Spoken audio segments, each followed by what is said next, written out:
today. Walt and life coach Wendy Dillard here. Today is Monday, January 29th, 2018, our second daily dose of happy for the day, 4 p.m. Eastern Time. And we had a good one this morning, as usual. I mean, we always have good ones in the morning, and then we have better ones sometimes in the afternoon. It's like this ongoing competition. It just keeps ratcheting up and getting better and better and better.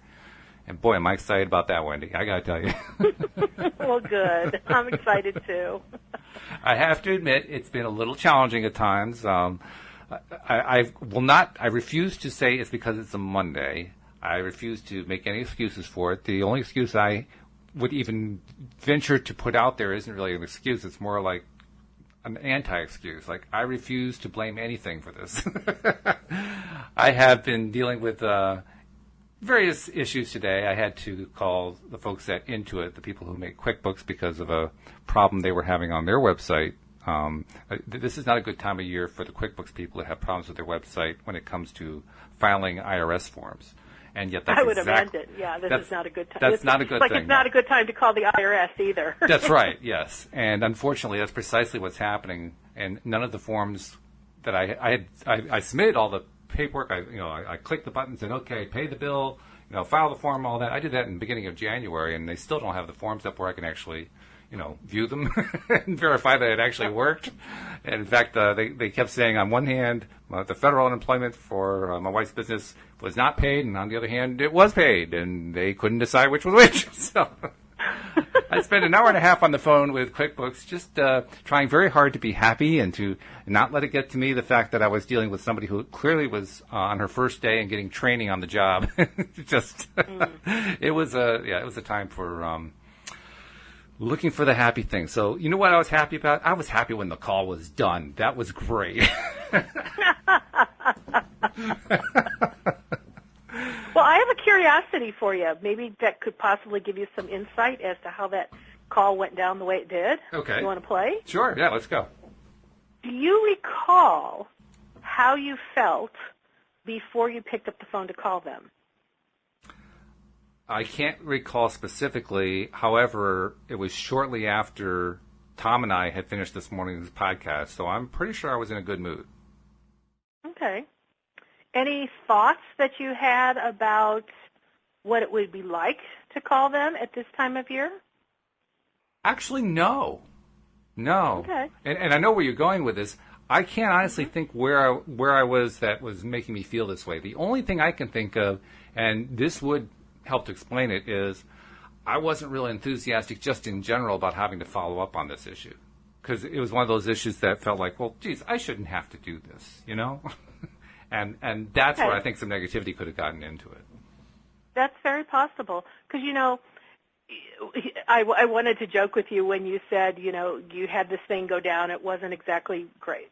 It was a little challenging. You don't want to be negative.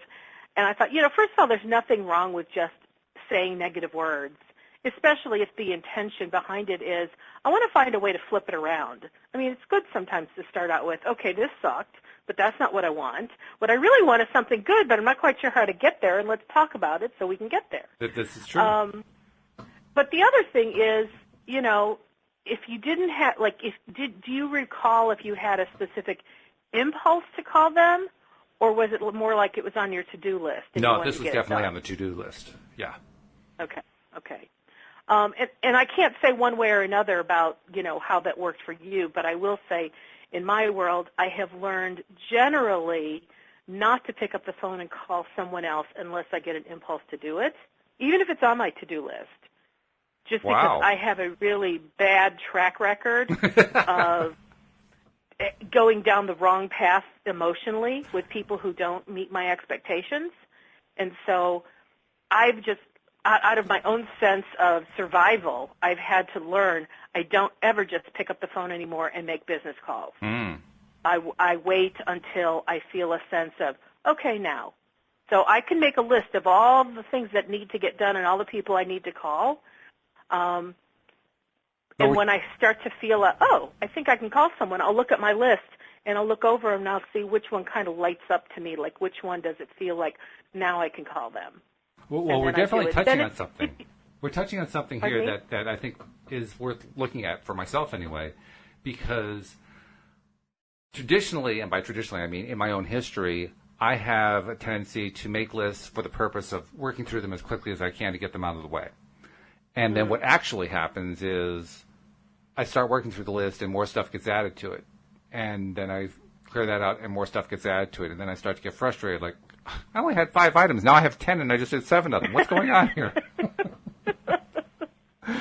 And that is a theme that kept repeating throughout my life. I mean, I started noticing it about, pretty recently, 3 or 4 years ago, something like that, and recognized that I didn't like that pattern because essentially what it meant was I was really good at solving problems, so life kept giving me more problems. I said, wait a minute. I don't like that. It's not like I love problems. I really don't love problems. I don't want to focus on problems as much. But that's an incredible awareness that I think what you just hit upon is something probably many people experience, and they don't realize they keep creating more problems because they're so good at solving them, and they're actually focused on it without realizing it. Well, plus I would fall into the category of what most people would call a computer geek, which means I'm good at computers. I know how to handle them. I know how to solve problems on them. And so word gets around. You know how that is. Yeah, I mean, you're pretty good at computers, too. I think we dropped a few seconds. Say that sentence again. Oh, I was just saying that you probably recognize this, too, because I know you're pretty good with computers. Once the word gets out that you're a computer geek, it gets out, and people start, oh, hey, can you help me with this?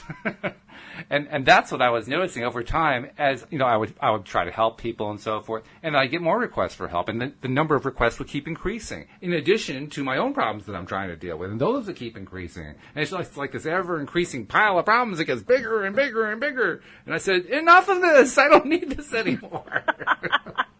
Well, this weekend I was talking to my sister, and she's met somebody that was looking for some help with website development, which, of course, I thought of you, and I know you don't do that, like you don't take on new clients, but it made me laugh. And anyway, she said, well, Wendy, I know you have several websites, and my friend asked, and she said, I told my friend that you had several websites, and he said, oh, well, maybe your sister could, build a website for me. Of course, I would pay her. And I said to my sister, I said, I know you don't know the differences here, but having a website and building it myself is not the same thing as building it for someone else. I barely know what I'm doing to make my own get up there.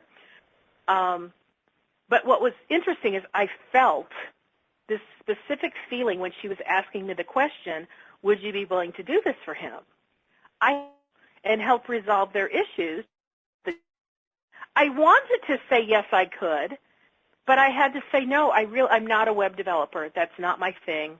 I did give her a couple options as to where her friend might be able to look. But I just had a notice, an awareness inside of me. I wanted to say, yes, I could do it, even if it meant I didn't know what I was doing. I almost went there.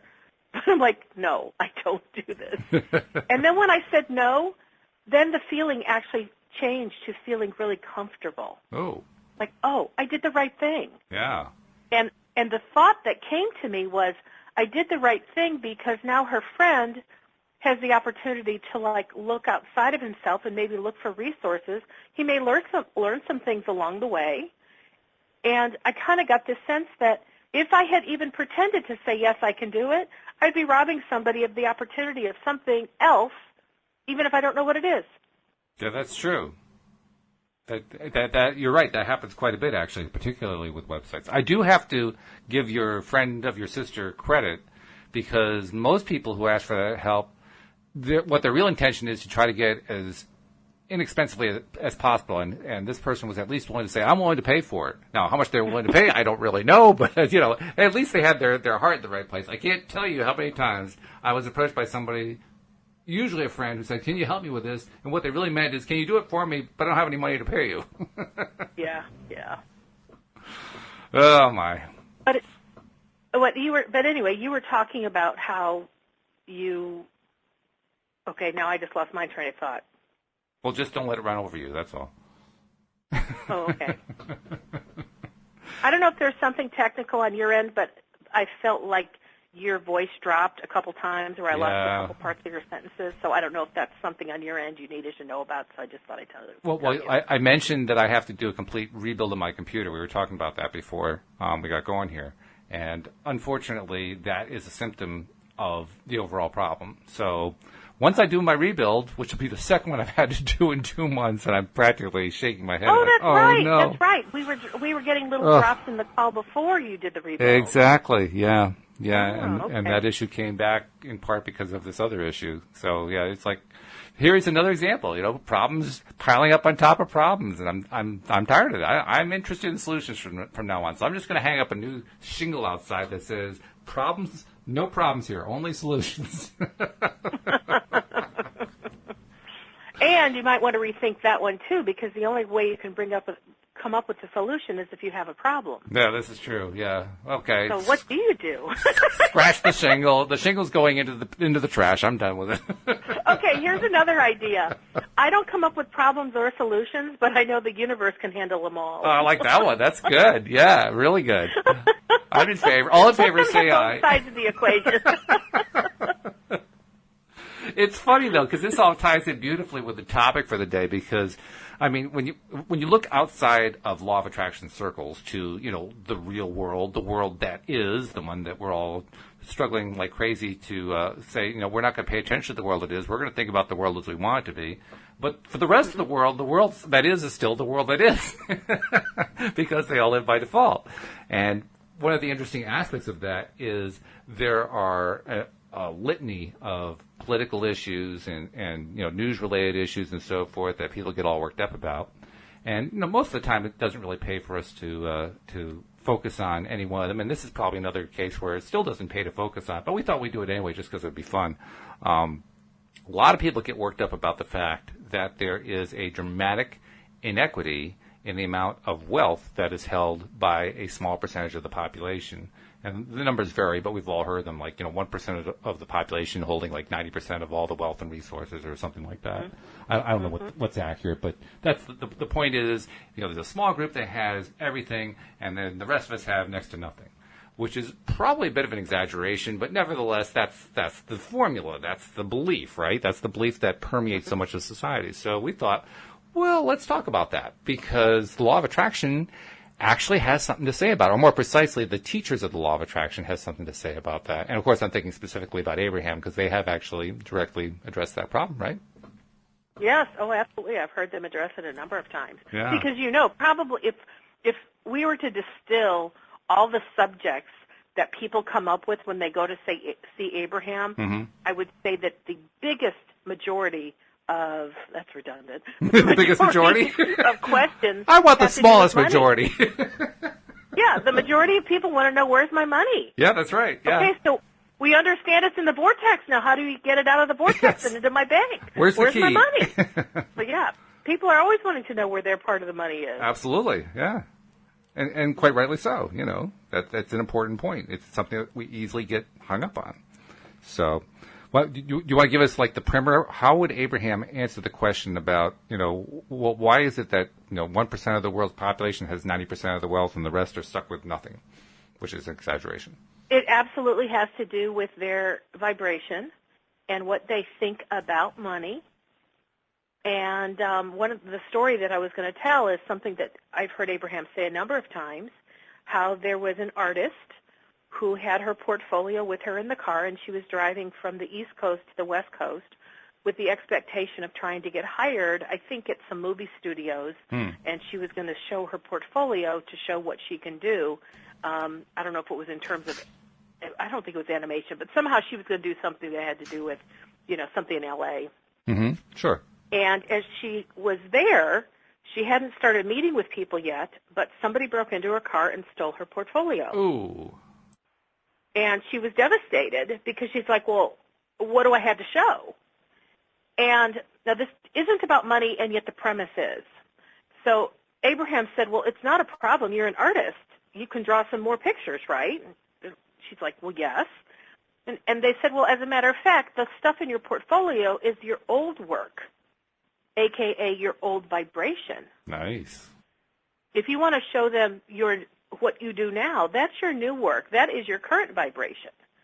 Now, the reason I bring up that story while we're talking about money is because that's one way that Abraham has talked about whoever you were is old news.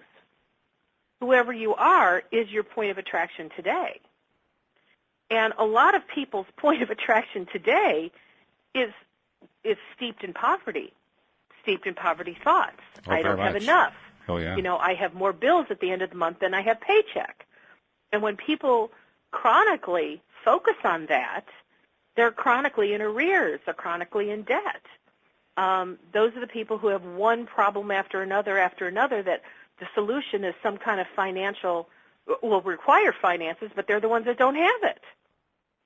Yep. And so I think in terms of this topic where, many people talk about it's such a small percentage that holds the biggest amount of wealth, and the biggest percentage of our population has very little wealth, I believe it will always be that way because it's always based on how people think about money.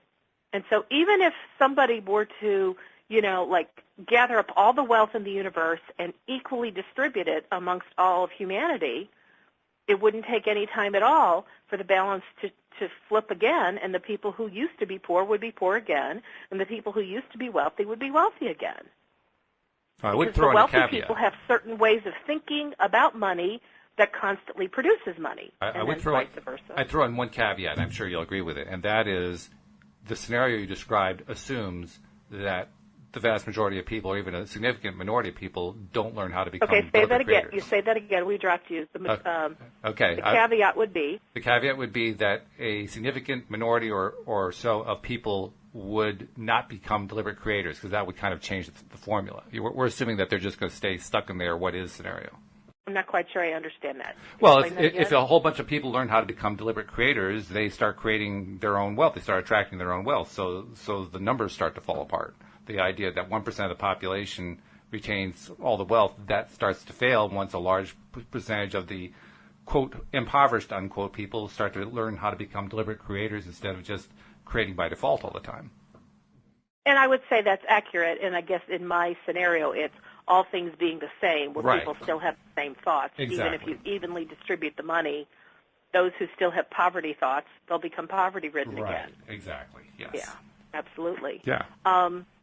And another person in a workshop thing was this man talked about how he had lost a business through just some really poor circumstances, and he was at a kind of older in his life, and he just felt like he couldn't possibly replace everything that he lost. He didn't think he had enough time to make that happen at his age. And I loved Abraham's response, and they said, well, the vibration that you're at that got you to where, you had a lot of money and had been very successful is still with you. Mm. It's who you are. Mm-hmm. And so it's kind of like, turn your efforts, turn your thoughts towards recreating wealth, and it'll be right there because your vibration's right there. It doesn't take a lot of effort because you're already there. Mm-hmm. Yeah. And I would say in my life, I have seen, because I like how Abraham talks about making small incremental changes, Mm-hmm. and that eventually moves the needle in a big way. And I have seen how that has happened in my life, where when I was really young, like in my teens and 20s, I only knew poverty, or poverty might be too strong, but I only knew financial difficulty and always living paycheck to paycheck because that's how my parents were and that's what was modeled to me and that's how I thought it was. I mean, I didn't know any different. And so that's how I lived. Sure. And then as time went on, I was now getting older in my 20s and even in my 30s, and I was still paycheck to paycheck. Oh, yeah. And it was hard. And then in my mid-30s, it was still hard. And it wasn't until I went to my first Tony Robbins in 1995 that I started to see some possibility of hope for change. And then eventually, it really wasn't until I really started to understand law of attraction that monetary increase became very sustainable in my life. In other words, I would hold on to what I had, and then I'd increase it a little bit.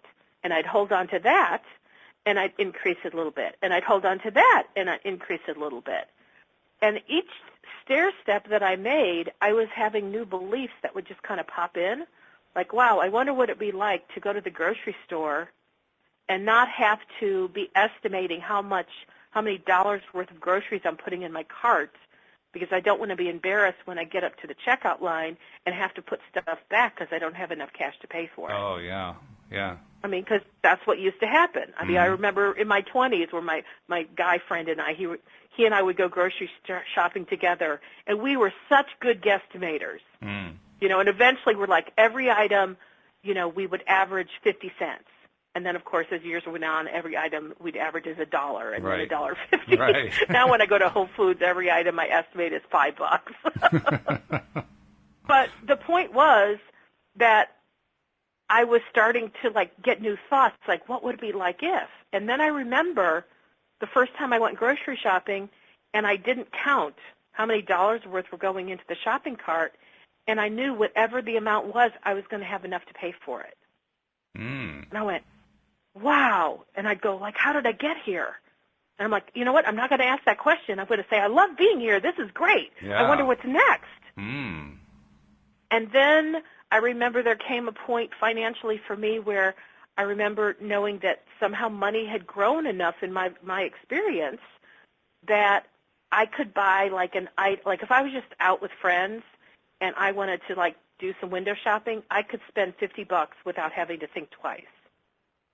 That was a really big deal for me. Sure. And then I remember thinking, oh my gosh, I wonder what it would be like to just know that if there was a $300 item that came into my awareness, if I wanted it, I could have it. And I wouldn't have to make a big deal about could I afford it, you know, or, well, maybe I could pay for it next month, or if I buy this, you know. It's like, and now I could buy anything I want for $300. I can just do it. I don't have to think twice. Yeah.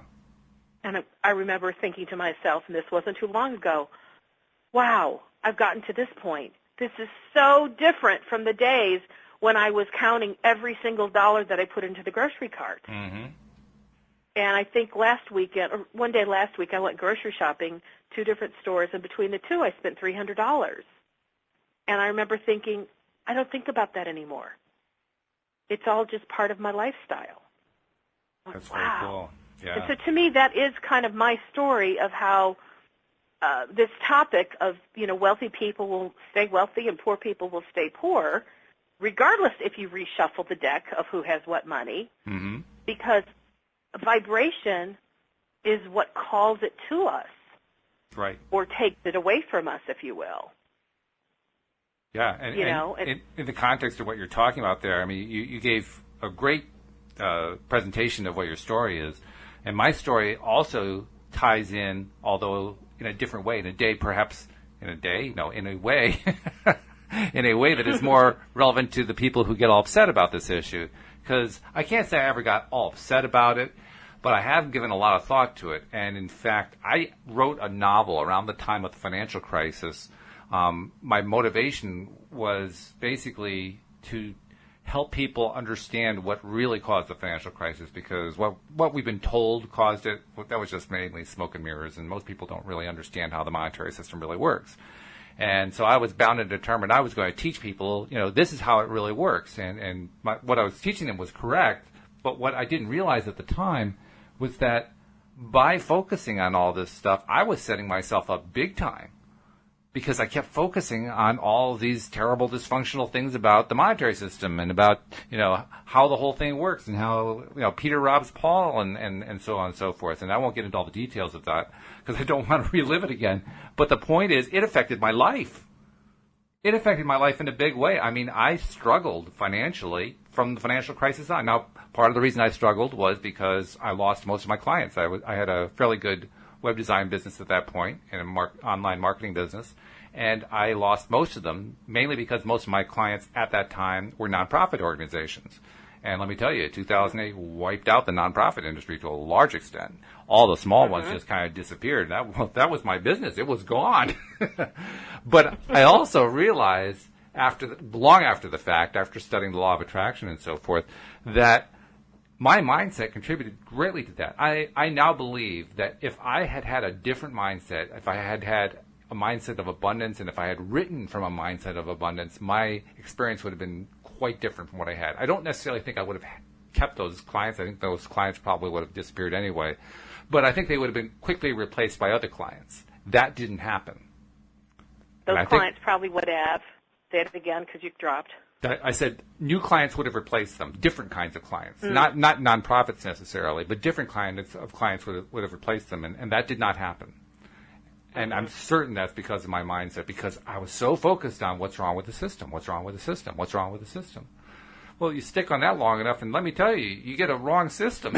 I guarantee Well, you know, and Walt, you brought up, such a brilliant example, because something where, unless you're really focused in understanding how what you focus on is what you cause to bring into your life, I could see how many people would think that the subject of the book you were writing was viable, it was important, it was timely, it's good information, but the one distinction is, just like you said at the end, because you came at it from what's wrong instead of what could be right or how can we fix this. Yeah. You know, even if you want to tell the tale of here's how the system got broken, but here's what we can do to fix it, you can still tell the tale of how it got broke if you still want to explain it. But as long as your intention is to spin the story around and help give people hope and inspiration, you know, then that would be a very different energetic vibration that you would be broadcasting. Mm-hmm. And therefore, what would come into your life, Yeah, what would come into my life would be a very different experience for sure. I mean, it would be dramatically different. And the only good thing I can say that came out of that period, and it was a very good thing, is that's when I saw The Secret for the first time. While I was in the middle of writing that book is when I saw The Secret. And I didn't have enough information yet to put two and two together. That information that I would need would not come until I had actually studied Abraham Hicks for a while. But at least I was starting to get information that would help me personally wrestle with the problem and turn it into a problem that was actually a search for a solution. Because now what I understand is, the financial system is broken, the monetary system is deeply broken and has been for over 100 years, but we'll never solve that by looking at how broken it is, and we'll never solve it by getting a political movement together to fix it, and we'll never solve it by, clamoring to Congress to fix it, and we'll never solve it by complaining to the monetary powers that be to solve it, because they're not going to. None of that's going to work. The only way we'll ever solve it is by coming at it from a completely different direction, and that's the direction of what would it take to empower people to actually improve their monetary lot in life. That was one of the things that motivated me where the law of attraction was concerned. I said, that would be cool if I could learn that. Well, what if we choose to focus on the fact that nothing's broken? Yeah. Well, it took me a while to get there. We are thriving. We are thriving. And that we always will be thriving. That there's no end to our thriving. Oh, yeah. But that took me like 7 or 8 years to get there. Seriously, it took me a long time to turn that part around. And there are people who are still stuck in it. In fact, if you'll ever notice, I mean, I'm not suggesting you spend a lot of time on this because it's not healthy, but if you ever have like a spare 5 minutes, just do a Google on articles about the inequities of wealth, and just try to dig in a little bit to find out who the authors of these people are, and try to find something out about their lives. It's amazing how often you'll find that they have financial problems in their own lives. I mean, the correlation is almost a perfect 1-to-1. It's just, it's incredible. And it doesn't surprise me. I mean, because law of attraction works all the time. I think Abraham used to say this years ago, but it's something I still hold on to, which is law of attraction is not a moral meter. Right. It doesn't determine it's going to dole out its positive stuff to people that it likes or does good charitable work, and it's going to give all the bad stuff to people that somehow the universe doesn't like because it thinks that they're, immoral. Yeah, right. It's like it rains on both the wealthy and the unwealthy. It rains on the just and the unjust. Those things, law of attraction is an equal opportunity employer. Mm-hmm. And so, it's kind of like the only currency the law of attraction knows is vibrational broadcast. Even that concept. Only currency. That concept of vibration, that one alone took me many years because I didn't have the right resources. I wasn't reading the right stuff. I wasn't looking at the right stuff. And so I kept saying to myself, what the bleep is this vibration stuff? I couldn't find any reference. What are they talking about, vibration? What is this? Is this some sort of a woo-woo concept or something? Give me a break. I can do better than this. Well, I've been listening to a lot of different Abraham clips lately from YouTube, and I'm hearing them talk more and more about vibration. They hadn't always used that word as liberally as they are now, but I felt like I kind of got convinced to use that word just recently because of what I said. The currency of the law of attraction is vibrational offering. Now, they didn't say it that way, and if they did, I don't remember. But it's like I really got it, that what law of attraction recognizes only is vibration. And, like, I had someone today on LinkedIn reach out to me and just ask, would I accept, their connection, and I did. And then he started up a dialogue, and he was talking about how, he's, even though his business is in real estate, but that he's been studying law of attraction for quite a while. And, sometimes when you connect with somebody on LinkedIn or Facebook, you don't really know if their intentions are really because they want to start a conversation with someone who's like-minded, or if they're trying to sell something, but they're kind of like soft pedaling till they get to the sales pitch. Exactly, yeah. Oh, yeah, we've all seen that. And so this person was talking about, that he had come to understand, that visualization was really important to manifest something with law of attraction. But yet he had a hard time visualizing. And so he said, what do you think? And I responded, I said, well, visualizing is helpful to some people, but I said it's your vibrational offering, what you feel, that the law of attraction responds to. So whatever is going to get you to feel, that's all that matters. And then he came back with another response, and he talked about how he wanted this yellow Corvette, and he had a picture of it on his desk, but that didn't seem to evoke much emotion for him. But something about when he turned it into a video, all of a sudden his emotions got deeply engaged. Okay. And I was like, okay. And I know there's a company or something called Mind Movies. Yes. That I've seen before that kind of take the ideas of what you want and they turn it into a movie. So it does engage more of the senses. And I can see how that's impactful. Sure. And so, like I said, I don't really know what he wanted, but he was saying, but this movie thing is really great. Don't you agree? And again, I went back to my point. Hey, anything that can engage your feelings is good, but I'm going to stick to my story, which is engage your feelings, because it's the only currency that the law of attraction responds to. So some people can engage their feelings through sounds, some people through sights, some people can engage their feelings through tactile touch, whatever it takes. It's this is where I'm saying I'm an equal opportunity law of attraction teacher. Sure. I don't care what modality you bring to the table. Yeah, right. Because there's only one that counts. Yeah, in fact, something I was reading in one of the Abraham books over the weekend, there's only two emotions, positive and negative, which is kind of funny when you think about it, because we think in terms of there's happiness, there's joy, there's love, there's appreciation, there's gratitude, and on the other hand, there's sadness, and there's fear and anger, and all this other, no, there's only two. What do you mean there's only two? There's only two? But as I thought about it, and as I have thought about it over time, I've realized, yeah, actually, in a sense, there really is only two, because, we attribute certain differences to, say, the difference between love and happiness. But if I really look at it honestly, I say to myself, they feel very similar. I think of them differently, but they feel similar. Of feeling. There's definitely different degrees of feeling negative, and there's different degrees of feeling positive. So I think saying negative or positive is just very generalized. It is. But all those other words you're using, mad, sad, glad, angry, frustrated, exuberant, whatever, those are more specific. But I think that it all says the same thing. I think it does, too. Especially when I came to the conclusion that what it really meant was, do I prefer it or don't I prefer it? And how emotionally do I prefer it and how emotionally do I not prefer it? Then I started to realize that that for me is what emotion is really all about. It's strength and weakness of prefer or don't prefer, and the rest are just adjectives. Yes. And the law of attraction knows what you prefer or what you don't prefer based on how you feel about any given subject.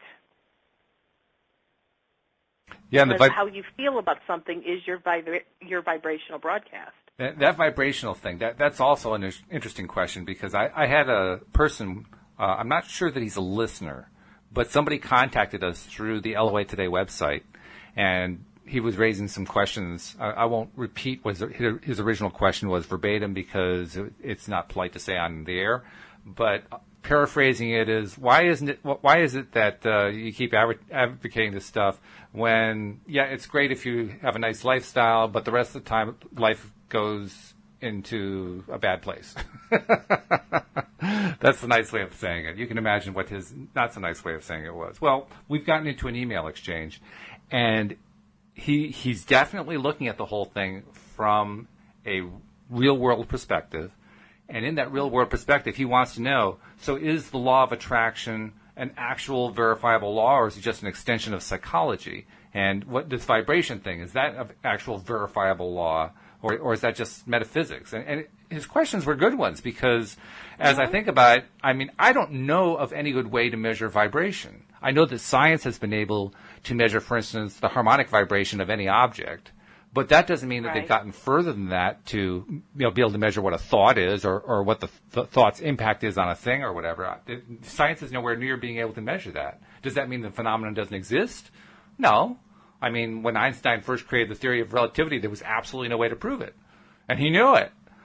It took like a couple generations before we finally started to see the proof to his theory. His theory was correct. I mean, he was dead on with it, but there was no way to prove it. I kind of see the law of attraction theory and deliberate creation theory being very much in the same place. We don't have a good way to prove it. And we've got problems with it, too. I mean, because it's like, if let's say I wanted to prove that when subject A thinks about something positive, they produce a positive result. Well, I need to know more than just that the subject A thought about one thing. I need to know what their entire thought structure is. I need to know that, yes, they're staying not only on that thought, but they're being true to it afterward, and they were true to it before, or that there were no contradictions in the way that we're going to reverse it. How on earth would a scientific researcher check that? I can't even imagine how to do that kind of study. It just seems impossible. Well, on a similar note, all religion, at least that I'm aware of, is based on believing in something that cannot be proven. True, yeah.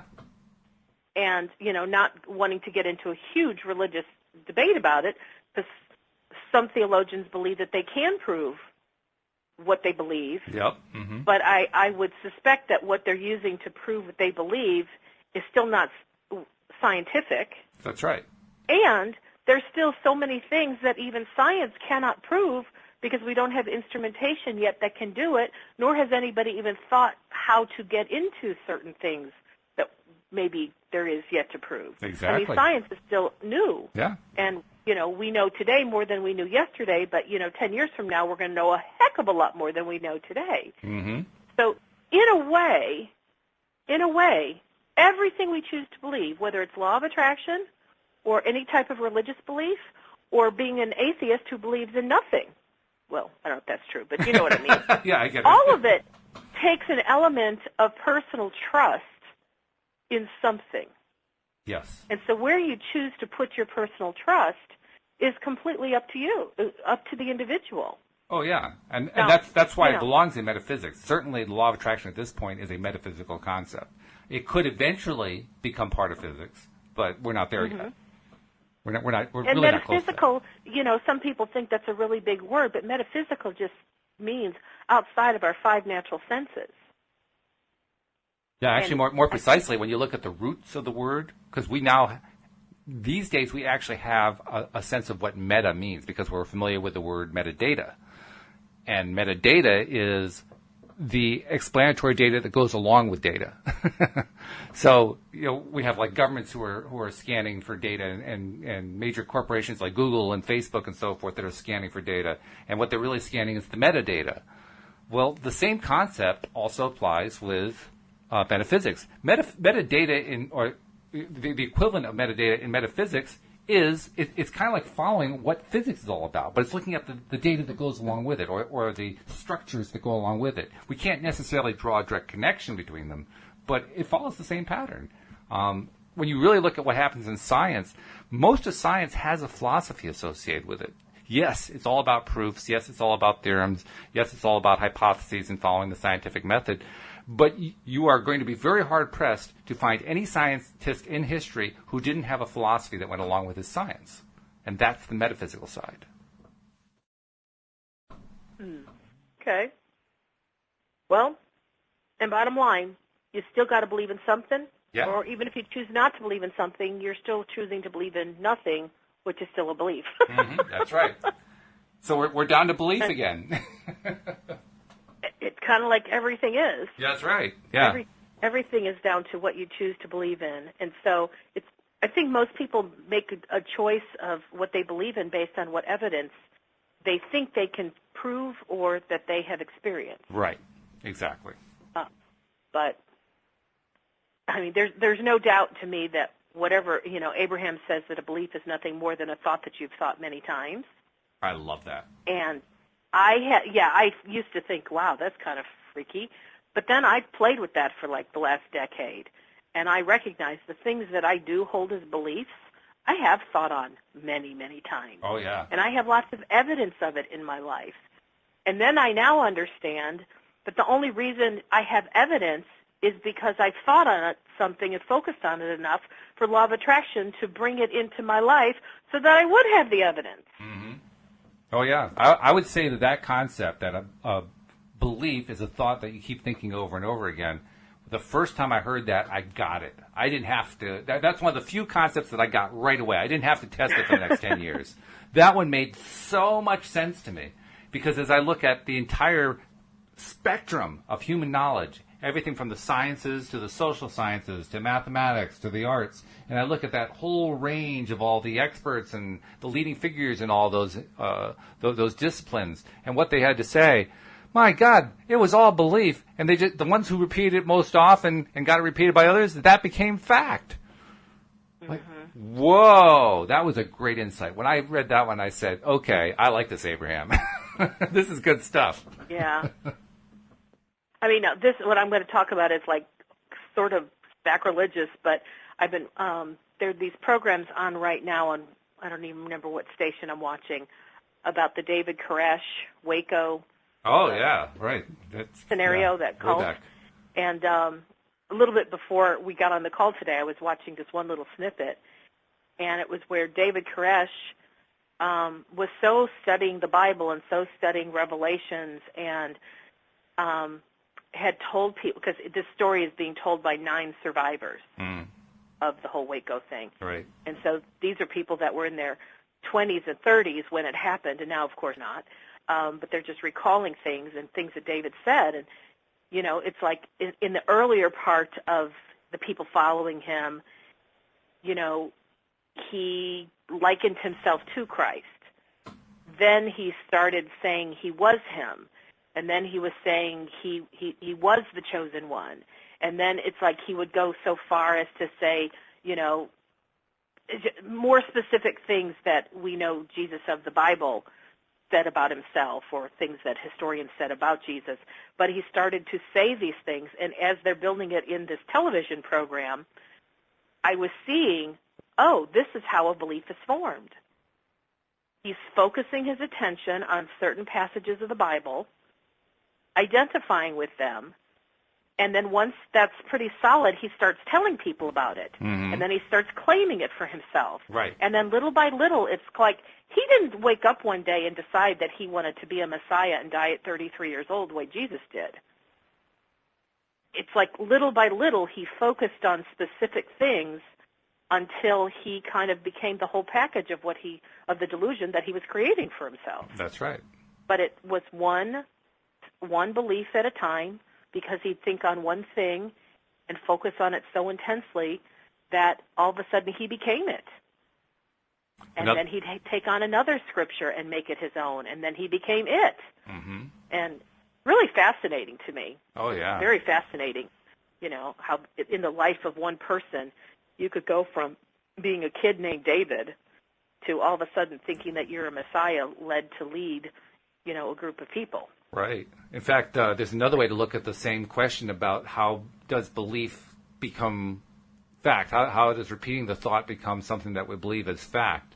And that is the field of propaganda, which we typically associate with like the Soviet Union or Nazi Germany or something like that. But propaganda has existed in many different forms for centuries, probably even millennia.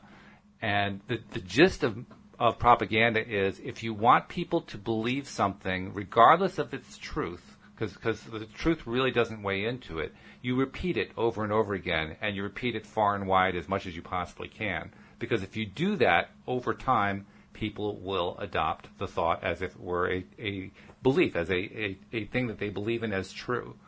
And when you look at that phenomenon shows up in so many ways. It's very current. It happens in so many aspects of today's modern life that clearly the pattern holds true time after time after time. Okay, so let's take it back to our original topic. Our original topic is the divide between the haves and the have-nots, the wealthy having 1% of the population having 90% of the resources and the rest of the population having next to nothing by comparison.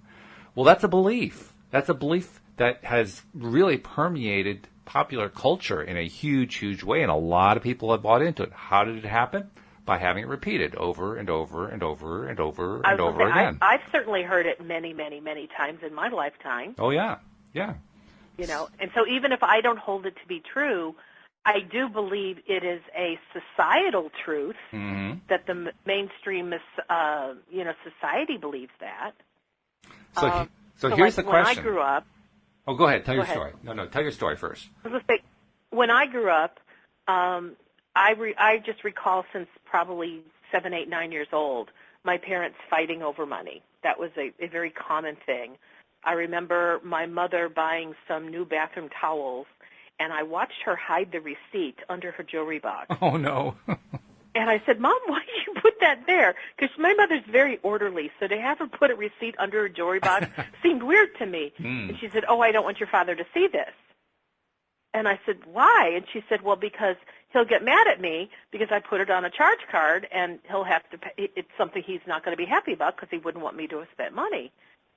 And I was old enough to know that credit card companies sent out statements. And they said, but won't he know about it at the end of the month? Right. She said, yeah, but I don't want to deal with it until then. Well, that made a very, what's the word, imprintable impression on me.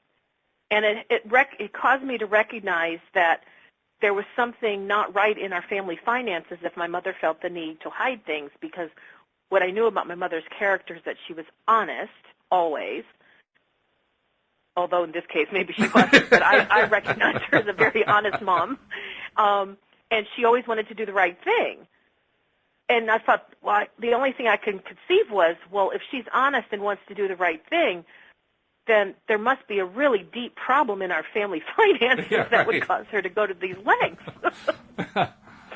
So then to add to this, now fast forward to I think I'm in junior high, and I'm watching my father do the monthly bills, and he had this little 3-ring binder, and he had his little adding machine out, and, he'd be going through the statements and putting things in his ledger because he was a bookkeeper, so he did it all legitimately. And I remember looking over his shoulder, and he abbreviated something, and it said finching, F-I-N space C-H-G. I said, Dad, what's finching? And he says, finance charge. And I went, okay, but what does it mean? Here's his words to me. This is something you pay when you're an adult. Okay. Now, I'm sure eventually I understood the concept of being charged interest for taking out, by putting money on credit cards and not paying it all off at the end of the month. I'm sure eventually I did learn that concept. But the first definition he ever gave me about what finching meant was this is what you do as an adult. Quite a message. Well, I got to tell you, when I was a kid, my first goal in life was to become an adult. Yeah, right. Because I recognized adults had the power and kids didn't, so I wanted to be one of them. Sure.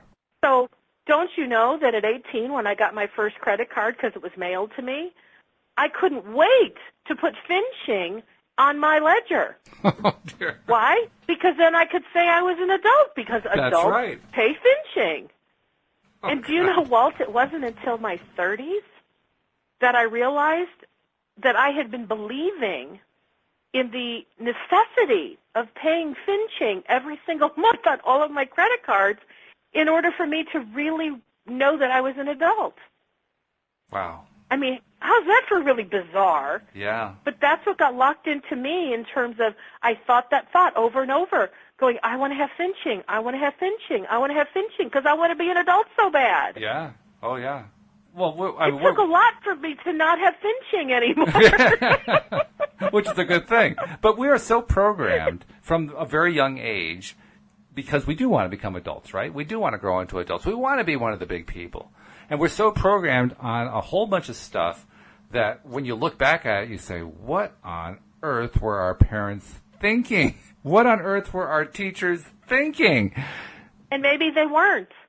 Maybe they were just passing on what they knew. Maybe that's what it was. Maybe it was just the passing on of the thought that keeps repeated over and over again until people believe it. Well, I believe if my father knew that what I took from that little conversation that one day, oh my goodness, and turned it into something that was really so negatively devastating to my future finances, he would never have said that. He loved me too much. Absolutely. And he hated being in debt himself. He would have never strapped me with that. I'm sure it never even occurred to him. He just said it because that's just what he said. Right. Yeah. Well, I also like to look at the other side. And he had no idea that being an adult to me was such a big deal. He didn't know that those words put together would literally imprint me for decades of poverty. He was just trying to give a quick answer to his daughter because he wanted to get back to it. You want to talk about how poverty is created, it's by really dumb beliefs about money. Yeah. Yeah. No, he just wanted to give an answer to his daughter because he needed to get back to balancing the books. And just go away. I'll deal with you later, okay, Wendy? You know. Exactly. You're exactly right, because that was my dad. Yeah, of course. But, I've read, forget for a moment that Donald Trump is the president, but like when he was non-president and he was just the real estate guru, right. I was reading his books on how he became the real estate guru. And he was filled as a child, being reared by, his father, teaching him how to be a real estate guru. Oh, yeah. And how to be really wealthy. So it's not like it's any accident that he became really good at creating money. This is true. Because he was trained in it. They were thoughts and beliefs that he had that he thought about over and over and over and over, And if there actually became an expectation for him to do it because that's what his father desired for him. That was not how I was raised. And we could even go a step further and say not only did he learn how to make money, he also learned how to, shall we say, behave in a not entirely honest way toward his fellow beings in order to create that money. He was very good at it, just like his father was. They were both very, very good at it. And he learned it. He learned it over time. I'm not saying that it excuses some of his behaviors, but certainly he learned that at his father's knee. So we pick up all kinds of stuff from our parents. We pick up all kinds of stuff from all the adults of our childhood. But here's the question I want to lead up to. And just in a very different arena, I remember hearing Oprah. Now, of course, she grew up very poor, but she never focused on money. She actually said in this one interview, I never worried about money. I always knew that would come. She was focused on the things that she did within her career and how it impacted people. Which is very cool. But it was just interesting. It was like a side comment. The interviewer asked, well, were you looking to like get wealth? She said, oh no, I never even thought about that. Never really thought about it. I knew money was like kind of already taken care of for me. I was focused on this other stuff. And I went, wow. She almost said that flippantly, not to be disrespectful to money, but just like it just wasn't a big deal for her. Right. Which said to me that somehow she did not focus on lack. Right. Exactly. Not quite sure how that happened, considering she came from quite a lot of financial lack, but it just wasn't something she focused on. I went, wow, that's amazing. Well, that also ties in. All these great stories that you've been bringing in all tie into the question that I've been wanting to raise, which is this. If beliefs are thoughts that we think over and over again, and if we pass those along, both in terms of propaganda and just general messages that get passed along from generation to generation, if all of that can create belief, then isn't it also true that we can create belief for the positive deliberately, such as through passing along knowledge about how deliberate creation works, how the law of attraction really works, and what it actually takes to change ideas of lack into ideas of prosperity, and how to make those ideas of prosperity actually be our way of thinking so that the prosperity actually shows up. I think all of these stories point to yes, we can do that. And that's what fuels me where my old issue about the monetary system goes today. Because if I was still stuck on that old issue the way I was back then, I would be really stuck, let me tell you. The only way I came out of that was recognizing I don't have to fix it. I don't have to go in and change the government. I don't have to get a new party elected. I don't have to get a movement going. I don't have to do any of that because, first of all, none of that's going to do it anyway. Second of all, it really is not related to what the solution to the problem is, because the solution is not to keep focusing on how bad the monetary system is. The solution is to keep focusing instead on what does it take for people to understand how to make their lives financially abundant. An entirely different conversation, which is, by the way, one of the reasons we do these podcasts. Mm-hmm. Well, and I'm thinking about that last statement about how do we, can you repeat that? How do we do something about improving our financial something? Yeah, I was trying to find a way to rephrase it to something like, how do we change our mindsets to mindsets of abundance? And how do we start thinking about stuff abundantly and in terms of money being not a lack thing, but actually a present thing?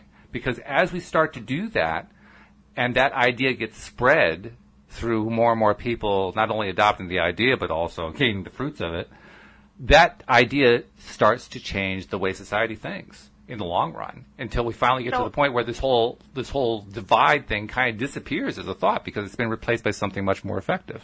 I'm thinking of jumping over the question of how do you do it to just focusing on it being done.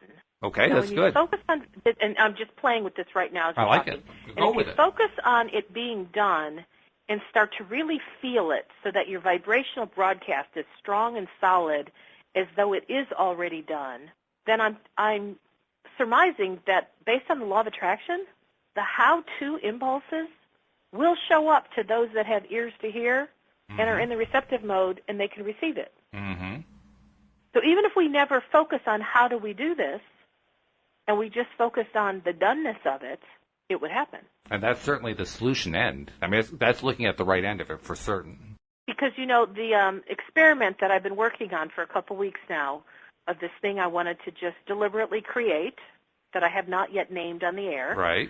I'm still working on it, and Sunday morning I woke up, and I noticed I was just in a really frustrated place, and I went, wait a minute, I just heard Abraham say yesterday that, like, when you wake up in the morning, you are at your highest vibration of the day. And I'm like, well, that sure was dumped really quick, because they said the only way that you don't stay in it is if you drag back into the new day maybe some negative things you were thinking about from before. And I went, what on earth am I thinking on that brought me into this place? And I realized I was frustrated because I didn't know what to focus on for my new test that I'm doing. Mm. And so I just said to the universe, I'm not waking up right now. It was about 8 a.m. I'm not waking up now. I want some kind of evidence or new information that will put me in a better place so I'll know what to focus on. And we're going to have to stop right there and find out tomorrow what that thought was, because we're completely out of time, Wendy. I mean, we're like past time. So I'll just have to say, let's do it again tomorrow. So I'll see you tomorrow. Okay. I'll be here. I'll tell the rest of it then. All right. And we hope you're all back, too, here on LOA Today. Goodbye, everybody. Bye now.